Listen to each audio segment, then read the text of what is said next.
Mukesh is a poor boy. His family works in a bangle factory.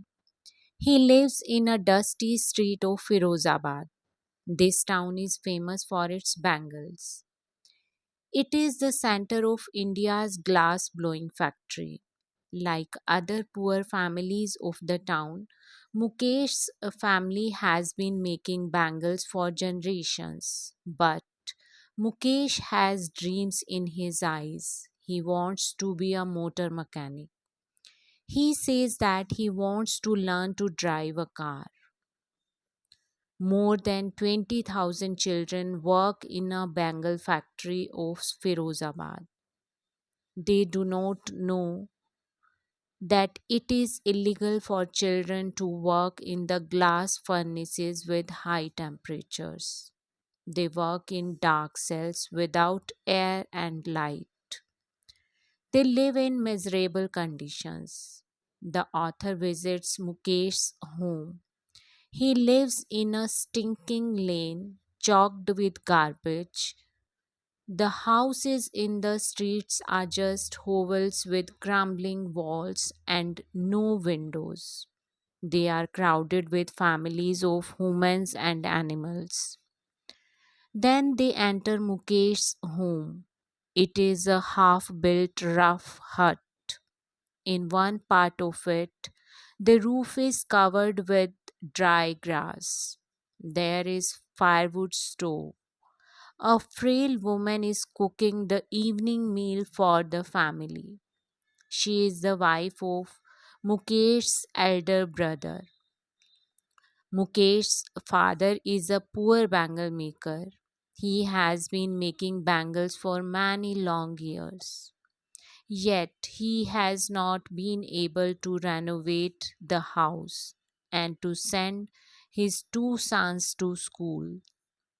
He could just teach them the art of bangle making. Mukesh's grandfather had gone blind with the dust from polishing the glass of bangles. There is great poverty in the families of these bangle makers, but they cannot give up their profession.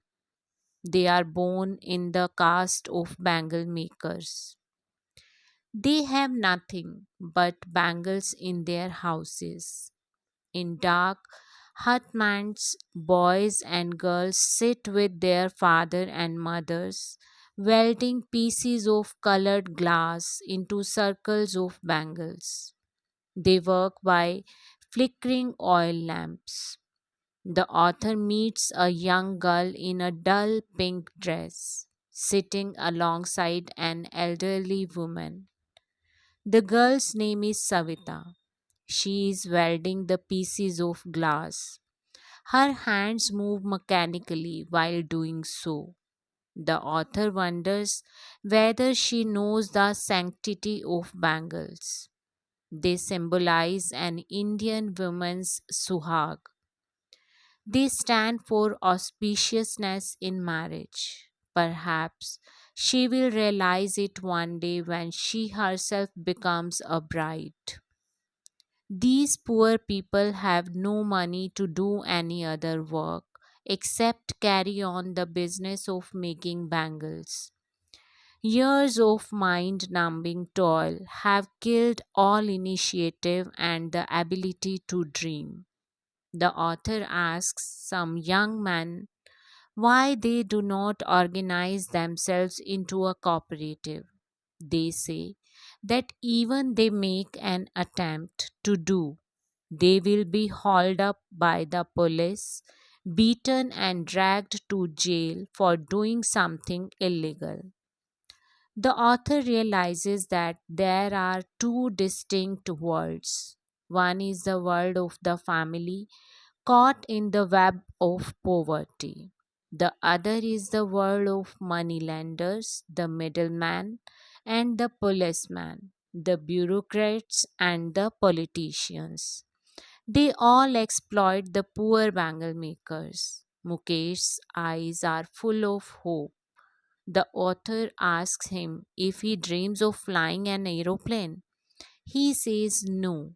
and is content to dreams of cars which he sees moving down the street of his town. The child accepts his destiny as his father had accepted it.